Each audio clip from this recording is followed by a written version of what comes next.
अस्सलाम वालेकुम नाजरीन, एसएस न्यूज़ के साथ मैं हूं फराशा। आपको अहम खबर से आगाह करते चलें। डीजी नेब लाहौर शहजाद सलीम का कहना है कि तैयबा गुल के खिलाफ संगीन इल्ज़ाम पर 40 एफआईआर दर्ज हैं। कायम मकाम चेयरमैन नेब ज़ाहिर शाह और DG NAB Lahore Shahzad Saleem public accounts committee के सामने पेश हुए।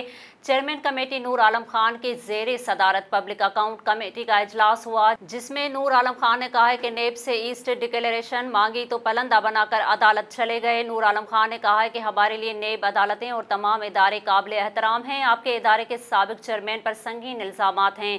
साबिक चेयरमैन नेब डर क्यों रहे हैं? अगर वो क्लियर हैं तो कमेटी में पेश हों। इस मौके पर डीजी नेब लाहौर शहजाद सलीम ने कहा कि चेयरमैन कमेटी, आपने कहा कि मर्द खवातीन को हरासा ना करें, बराए मेहरबानी ये भी कह दें कि खवातीन भी मर्दों को हरासा ना करें।